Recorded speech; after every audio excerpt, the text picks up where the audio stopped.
Hi, everybody. I'm Curtis Mitch from the St. Paul Center for Biblical Theology. And thanks for tuning in with us today as we look at the Mass readings for Monday, June 29th. Well, today is a very special day in the Church's liturgical calendar. It's the Solemnity of the Apostles Peter and Paul, those twin pillars of the earliest Christian church.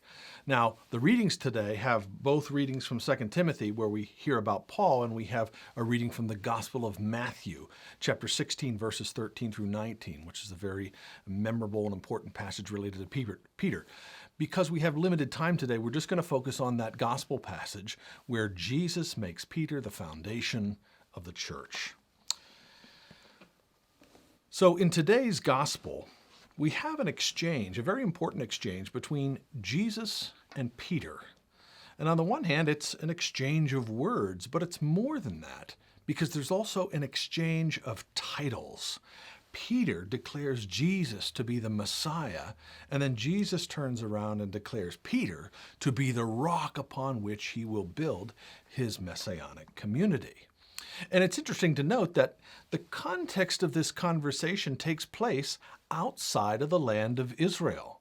All right, Jesus has actually taken his disciples north, about 20 miles north of the Sea of Galilee. Okay, this is where the headwaters of the Jordan begin to form there. And he's doing so because he's about to elicit from them a declaration, a confession of faith that is actually very dangerous, you might say, to speak in the land of Israel. And that's that Jesus is the Messiah. And it's not because Jesus isn't the Messiah. It's the fact that he wants his disciples to recognize that he's the Messiah, number one, but then he has to kind of reconfigure their expectations so they understand what the Messiah really is, that he's not a militant figure, not a political figure. He's not somebody who has come to throw off the yoke of Roman rule. No, he is someone who has come to establish God's reign in the world. And so he takes the disciples up to Caesarea Philippi, and he raises there the question of his identity.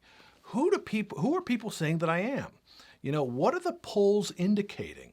What are the opinions of people floating about?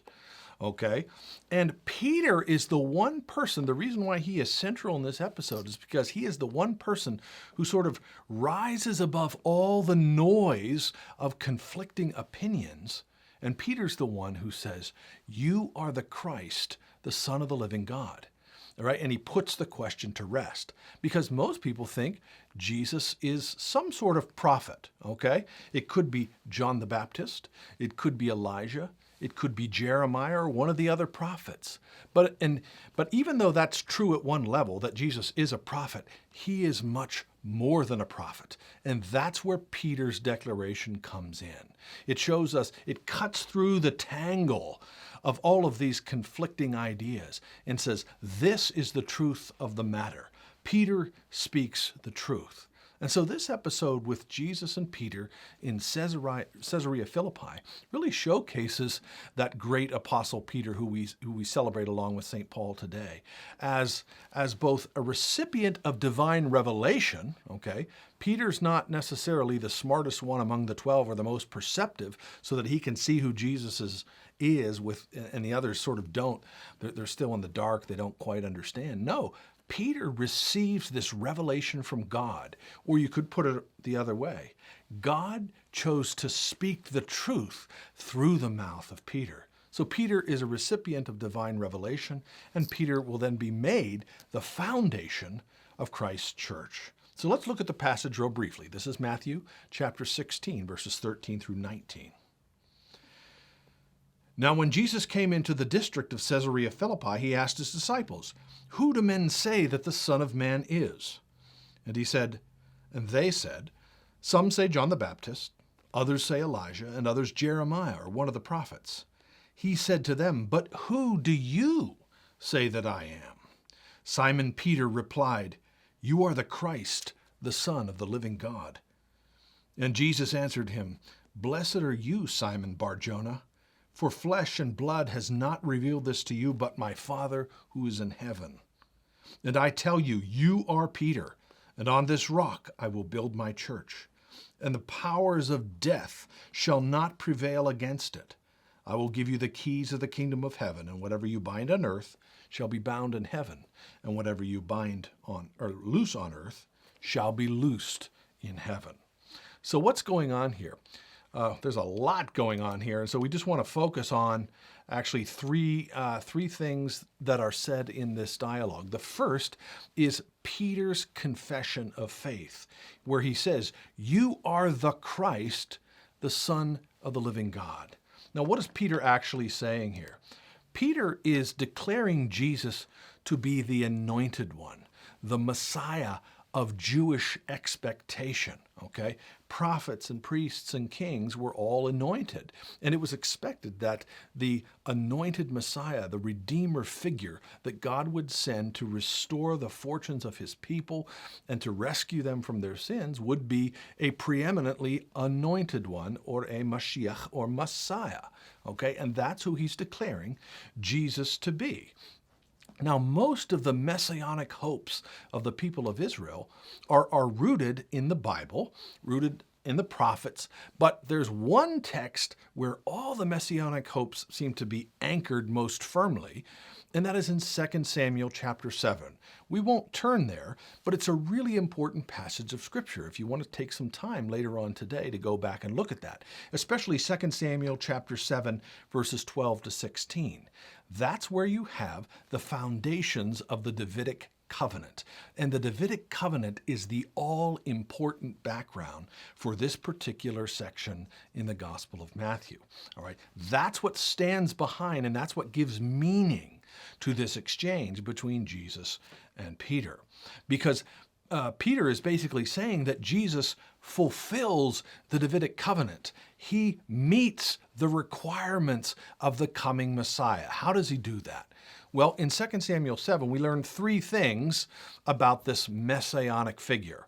Initially, the figure that's being spoken of in 2 Samuel 7 is Solomon.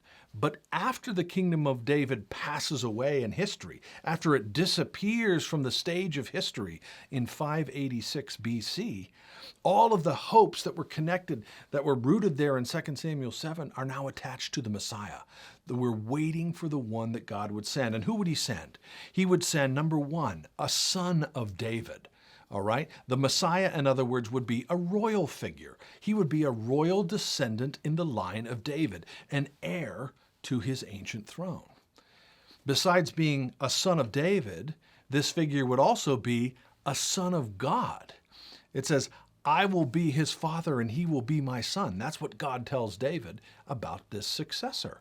Okay, he will call God his father, and he will undergo a royal adoption on the day of his enthronement. That's the way it applied to the kings in David's line in the Old Testament. But now here comes Jesus, whose son in a much more profound way, the Son of the living God.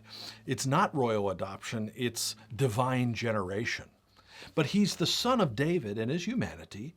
He's the Son of the living God in his divinity. And then there's a third thing about the Davidic covenant that's all important here, and that is that this figure, this Son of David and Son of God, will be the builder of God's temple. All right? He will construct the house for God to live in, the place where God can dwell intimately and permanently among his people. All right? And these are the ancient expectations that are activated in this passage of Matthew chapter 16. If you are the Christ, the Son of the living God, you are the one who was promised in 2 Samuel chapter 7. Now, the next thing of importance here is in verse 17. If Peter declares this to Jesus and gives him a title, Jesus, in a sense, turns around and returns the favor. Okay, so Peter says, "You are the Christ," and now Christ says, "You are Peter, and on this rock I will build my church." Now, why does he call him Peter? That sounds a little bit strange, all right, to put it that way. Well, you have to remember a couple of things. Number one, Peter's name is actually Simon or Simeon, all right? It's the names of one of the 12 tribes of Israel.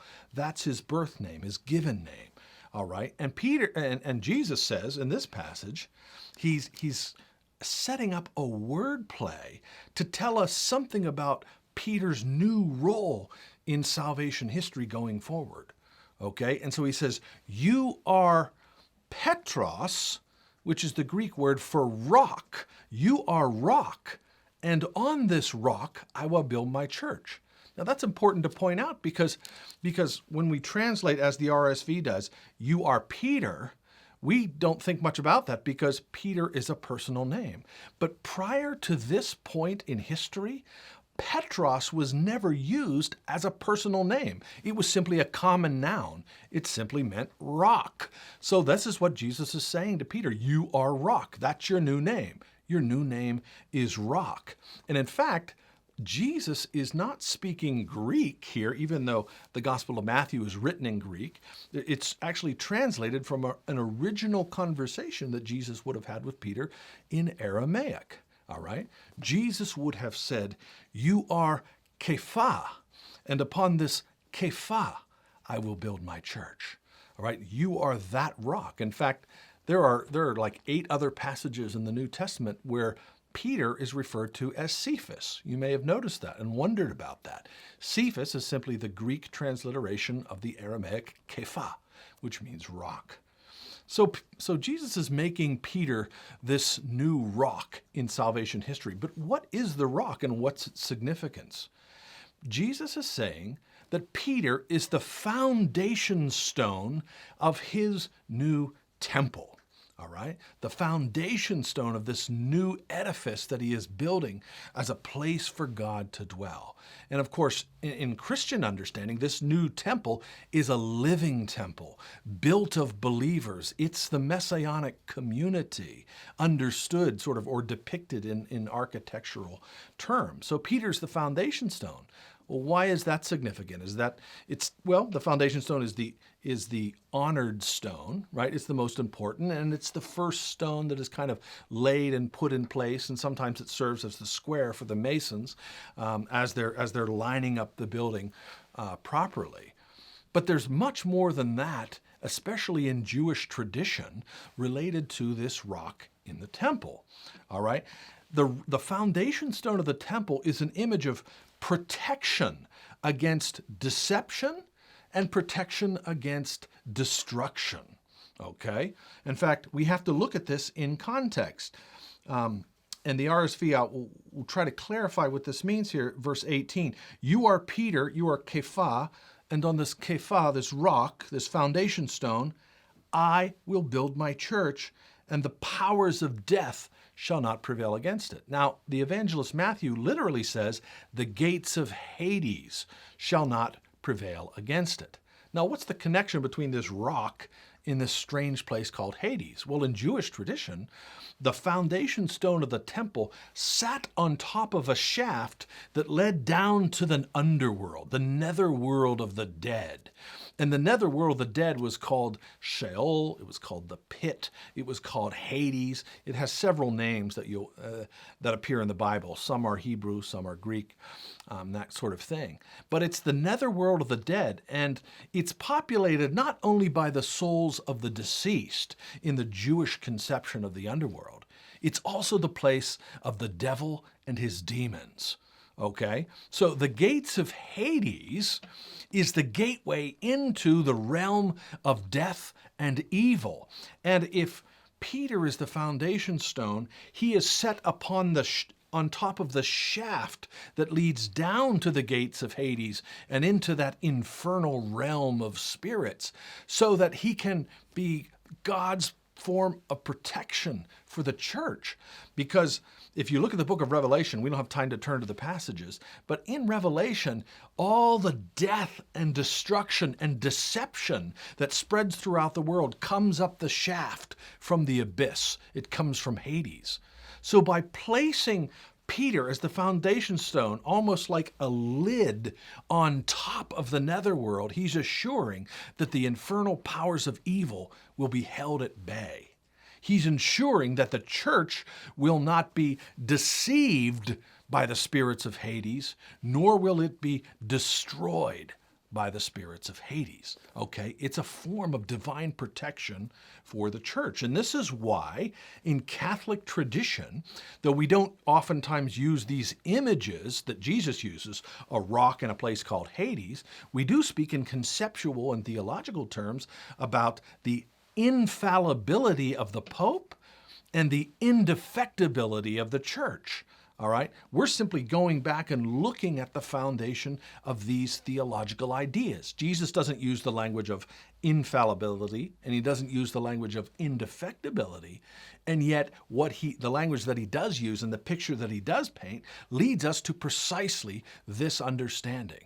That by sealing off the gates of Hades, the church is protected from the death, the destruction, and the deception that pours out into the world and wreaks havoc from the underworld.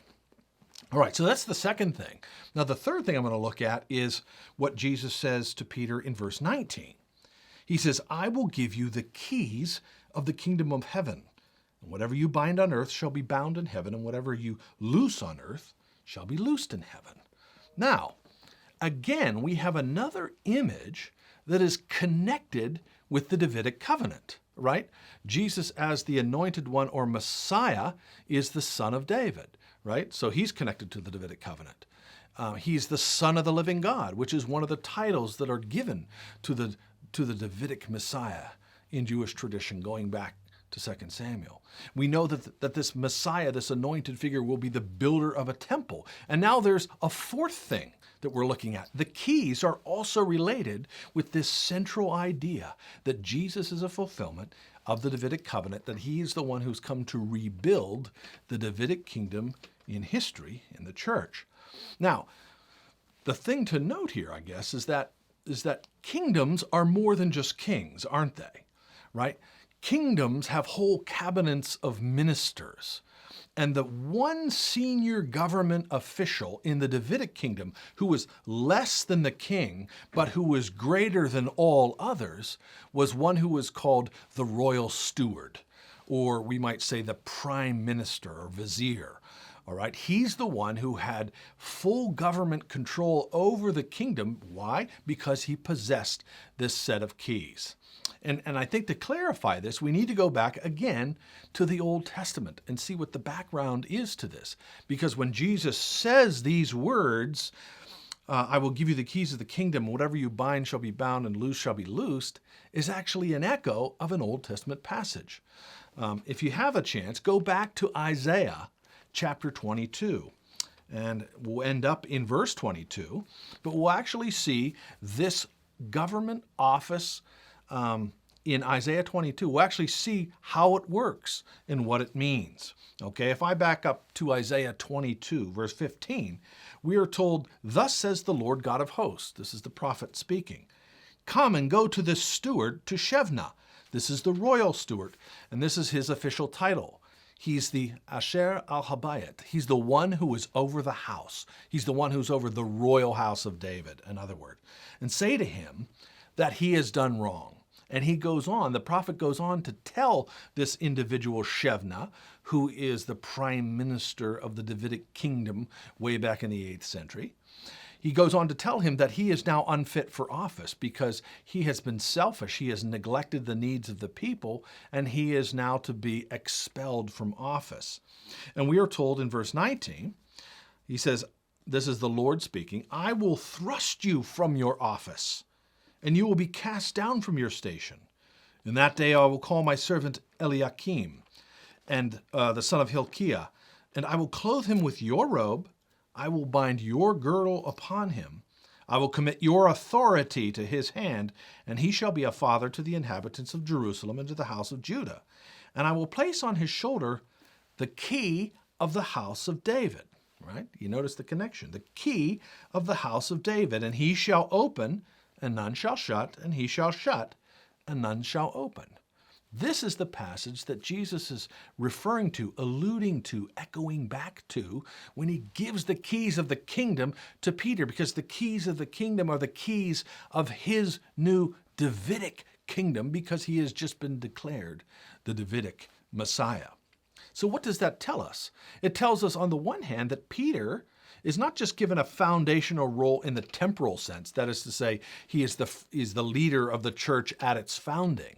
That's certainly true, but it also tells us that Jesus is conferring upon Peter an office, the authority of which is conferred to successors, all right? And that's the all-important thing about the keys of the kingdom. Not only do they represent the royal authority of the king given to his chief steward, it's also an authority that passes from one office holder to the next, to the next, to the next. All right, there's a line of succession. We actually see that in Isaiah 22. We see the keys in motion from one office holder being given over into the hands of a new office holder. And so that is why we as Catholics believe in the institution of the papacy, not just the primacy of Peter as an individual, but the fact that he has an office that was conferred upon him and that others occupy the office after him down through history. So what do we see here in Matthew 16? We see Jesus doing more than merely honoring Peter. He is bestowing tremendous spiritual gifts upon Peter, and ultimately those are gifts that are given to us as well. All right, because the church is not something we build. That's what I love about Matthew chapter 16, verse 18. Jesus says, I will build the church. He is the church's builder. So the church is not a human institution. There are humans who are part of it, but it's a divine institution at root. It is something that Jesus builds. And Jesus makes provision in this passage to take care of his church, to make sure that it's not destroyed by the forces of evil, and to make sure that it's not deceived by the forces of evil because of this one particular office and its occupant, the one we call the Pope, which just means our Father. All right, he's the chief shepherd of the people of God. And if Jesus is here taking care of his church and you and I remain in that church, then Jesus is taking care of us as well. Thank you for joining us. I hope that this reflection was of some help to you today. And I pray that God blesses you, your family, and the rest of your day. We'll see you here next time.